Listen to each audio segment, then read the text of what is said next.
ডিভাইসটা দেখতে পাচ্ছেন, এটা হচ্ছে ধানের ক্ষেত থেকে রিয়েল টাইম মিথেন ইমিশন যেটা হচ্ছে এটা মনিটরিং করে। তো আমরা যে জিনিসটা তৈরি করেছি এটা নোটস ডিজিটাল লিমিটেড থেকে বলছি। আমরা হচ্ছে একটা ম্যানুফ্যাকচারিং কোম্পানি, আইওটি এবং মেশিন লার্নিং নিয়ে কাজ করি। আমরা হচ্ছে এখানে যে চেম্বারটা দেখতে পাচ্ছেন, এই চেম্বারের ভিতরে একটা মিথেন সেন্সর আছে এবং আমরা সোলার পাওয়ার দিয়ে এই সেন্সরটাকে অ্যাক্টিভেট করি এবং সোলার পাওয়ারের মাধ্যমে চলে। এই ডিভাইসটা হচ্ছে দিনে 4 বার 30 মিনিট করে ডেটা কালেক্ট করে, মিথেন ইমিশন ডেটা কালেক্ট করে সকালে, দুপুরে, বিকেলে এবং রাতে।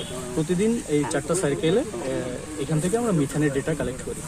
যেহেতু মিথেনের ইমিশনটা ধান খেতে এক একটা সময়ে এক এক রকম হয়, দিনের বেলা একরকম, রাতের বেলা একরকম, তো আমরা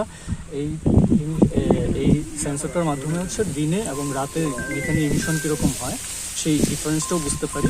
প্লাস হচ্ছে এডাব্লিউডি এবং আমাদের নন এডাব্লিউডি প্লটেও সেম মিথেন সেন্সর ডিপ্লয়মেন্ট আছে, যাতে আমরা এডাব্লিউডি এবং নন এডাব্লিউডি সাইটে কীরকম মিথেন ইমিশনের ডিফারেন্স হচ্ছে সেটা আমরা বুঝতে পারি। এই পদ্ধতি ব্যবহার করলে আসলে আমরা দেখেছি যে 20% সেচের পানি কম লাগে।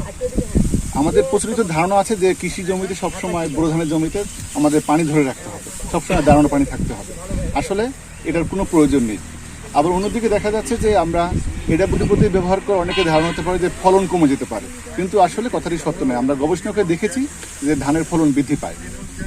আবার গত বোরো মৌসুমে আন্তর্জাতিক ধান গবেষণা ইনস্টিটিউট এবং কৃষি গবেষণা আমাদের কৃষি সম্প্রসারণ অধিদপ্তর সহায়তা আমরা একটা গবেষণা করে দেখেছি বাংলাদেশের 12টি অঞ্চলে যে সেচের পানি যেমন এই 20% সাশ্রয় হয়, তার পাশাপাশি আমাদের যে আগাছা বেশি হয় বলেছে কৃষকরা, সেই আগাছা এবং পোকামাকড় ওই প্লটে আবার এডাব্লিউডি প্লটে পোকামাকড়ও কম হয়।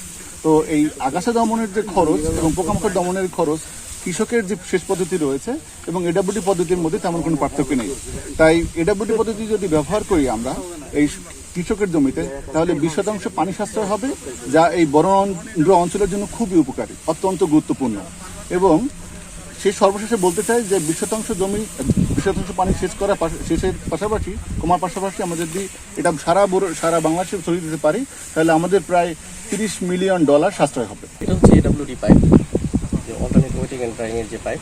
এই পাইপের এই অংশটুকুর উপর ছিদ্র থাকে আর এই অংশটুকুতে ছিদ্র থাকে। এই অংশটুকু টোটালটা মাটির নিচে পর্যন্ত মাটির নিচে থাকে, আর এটা থাকে উপরের অংশে। যখন কৃষক সেচ দেয় প্রথম পর্যায়ে প্রথমে পানিটা পুরোপুরি এই পুরো চুঙ্গ ভরে যায় ভিতরের দিকে। যখন আস্তে আস্তে আস্তে আস্তে পানি ভিতরের দিকে, মাটিটা কিন্তু উঠায় নেওয়া হয়। চুঙ্গ যখন আমরা জমিতে এবার পুঁতি এই পর্যন্ত পোতা হয়, মাটিতে এই পর্যন্ত পোতানো হয়। তারপরে মাটিটা ভিতর থেকে উঠিয়ে নেওয়া হয়। উঠিয়ে নিয়ে পরে পানি যখন আস্তে আস্তে ভিতরের দিকে সবগুলো পড়বে, তখন কৃষকের উপর দিয়ে দেখবে আসলে পানির লেভেলটা কোন পর্যন্ত আসে। যখন এই পর্যন্ত চলে আসে তখনই আবার কৃষক সেচ দেখবে। আবার সেচ দেওয়ার পরে এখানে পড়ে গেল, আবার যখন শুকাবে ঠিক একইভাবে অল্টারনেট ওয়েটিং বলা হয়, সেটাকে অল্টারনেট ওয়েটিং একবার শুকাবে একবার ভিজাবে। এটা হচ্ছে এডাব্লিউডি পাইপের কাজ। আর এডাব্লিউডি পাইপ যে কোনো যে কেউ বানাতে পারবে, যেমন দুটো সহজ পদ্ধতি আর কি সবচেয়ে। অথবা বাজার থেকে এটা এরকম 1 ফিটের একটা পাইপ নিয়ে আসলেও সে যে কেউ এই পাইপ বানিয়ে সে এডাব্লিউডি পদ্ধতি প্রয়োগ করতে পারবে। 15 সেন্টিমিটার আছে পদ্ধতিতে চাষ করে একটু উপকারী হয়েছে আমরা, যেমন পানি কম এবং আবাদ মাথার দিক দিয়ে ভালো, ফলনের দিকটা শিকার বৃদ্ধি, গাছের দিকটা মোটা আছে এবং ফলনের দিকটা ভালোই আছে। পানি বাঁচছে আর কি, এবং হলো মানে যেটা সেচ খরচ সেটাও বাঁচা যাচ্ছে আর কি কম। এবং ধানটা যখন শুকানে থাকছে তখন মনে করেন যে ধানটা মোটা হচ্ছে, দানা পুষ্টায় হচ্ছে, গাছের দিক দিয়েও সাশ্রয় ভালো আর কি। এই পদ্ধতিটা আবাদ করে সব দিক দিয়ে ভালো আর কি।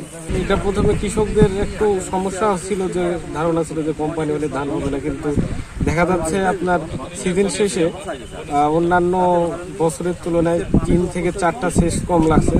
কিন্তু মোটামুটি আপনার কৃষকদের 30% মতো সেচ কম লাগছে, এমনকি অর্থ সাশ্রয় হয়েছে।